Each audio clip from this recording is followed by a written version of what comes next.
उत्तर प्रदेश में पंचायत चुनाव की घोषणा लगभग हो सी चुकी है और ऐसे में जो राजनीतिक दल हैं वो इस बार पंचायत चुनाव की तरफ रुख कर चुके हैं, क्योंकि बीजेपी ने पहले ही ये साफ कह दिया था कि पंचायत चुनाव से लेकर देश की संसद तक वो चुनाव लड़ेंगे। भारतीय जनता पार्टी का कार्यकर्ता प्रधान से प्रधानमंत्री तक बने। बीजेपी की तरफ से इस बात की घोषणा होते ही तमाम राजनीतिक दल जो प्रदेश में हैं, बसपा है, समाजवादी पार्टी है, कांग्रेस है, ये सभी दल अब पंचायत चुनाव की तरफ कहीं न कहीं रुख कर चुके हैं। निश्चित तौर पे बहुजन समाज पार्टी इस पंचायत चुनाव में जो भी जिला पंचायत के सारे पद हैं वहाँ हमारे समर्थित प्रत्याशी लड़ेंगे। ताकि पारदर्शिता और निष्पक्षता आवे निर्वाचन में, ताकि नाकाम इरादे जो भाजपा के हैं ध्वस्त हो जाए। देखिए, सरकार की तो मैं बात करूं तो एक चीज़ बहुत मुझे अच्छा लगा। हालांकि इसकी तस्वीर भी अब देखने को मिलनी शुरू हो चुकी हैं, क्योंकि पिछले दिनों जो कलेक्ट्रेट परिसर में घटना हुई और चौहान आंदोलन एक बड़े पैमाने पर उभर कर सामने आया, जिसको भुनाने में कहीं ना कहीं समाजवादी पार्टी पूरी तरीके से एकदम साफ दिखी और उसने इसका फ़ायदा भी उठाया और चौहानों के गोलबंद आंदोलन में कहीं ना कहीं वो पूरी तरीके से अपने आप को फिट कर लिया और उसका फ़ायदा समाजवादी पार्टी ने पूरी तरीके से उठाया। हालांकि उस घटना के बाद से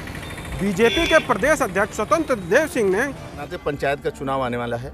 और पंचायत की हम संगठन की दृष्टि से संपूर्ण मेरी तैयारी है। चौहान राजनीति कहें या फिर जातीय राजनीति कह लें, उस पर निशाना साधने के लिए उन्होंने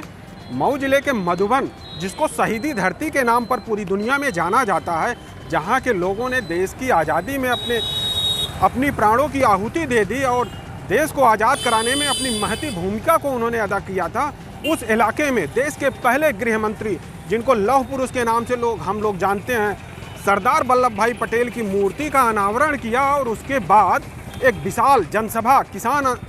जनसभा को उन्होंने संबोधित किया और उसके माध्यम से ये संदेश देने का काम किया। यहाँ के लोगों को जो जातीय समीकरण है उस पर पूरी तरीके से उन्होंने उसको साधने का काम किया। हालांकि उनका नारा है सबका साथ सबका विकास, लेकिन उसके बावजूद भी लगातार जातीय समीकरण और आंदोलन कहीं ना कहीं इस बात की तरफ इशारा करता है कि पूर्वांचल में बगैर जातीय राजनीति के किसी भी राजनीतिक दल को कोई फायदा विशेष नहीं होने वाला है। इसीलिए जो जातीय राजनीति के सिरमौर नेता हैं वो एकत्रित होकर के जातियों को एकजुट कर पंचायत चुनाव में उसका लाभ लेने की फिराक में बिल्कुल मुस्तैद हैं। हालांकि बीजेपी प्रदेश अध्यक्ष स्वतंत्र देव सिंह ने अपने चुनावी भाषण के बाद मीडिया से जब उन्होंने रूबरू हुए तो उन्होंने ये कहा, यहाँ के चर्चित सदर विधानसभा से बाहुबली विधायक मुख्तार अंसारी का भी जिक्र आते हुए उन्होंने कहा, बीजेपी की सरकार में गुंडे या तो जेल में हैं या फिर राज्य के बाहर हैं। बहुत से गुंडे बाहर राज्यों में शरण पा रहे हैं और कांग्रेस भी शरण दे रही है ऐसे लोगों को। और जो राज्य के बाहर हैं, माफिया या जो AK-47 की बदौलत जो अपना राज या दबदबा कायम किए हुए थे समाज में, वो अब राज्य के बाहर हैं और उनको संरक्षण देने वाली कांग्रेस की सरकार है। हालांकि कांग्रेस के नेताओं को जैसे ही इस बात का इल्म हुआ कि बीजेपी प्रदेश अध्यक्ष ने कहा है कि अपराधी या तो जेल में है या फिर कांग्रेस की संरक्षण में है, तो उन नेताओं में उबाल आ गया और अपनी प्रतिक्रिया देनी शुरू कर। भारतीय जनता पार्टी हमेशा से माफियाओं का संरक्षण की है कर दी और यहाँ तक कि कांग्रेस के नेताओं का कहना है कि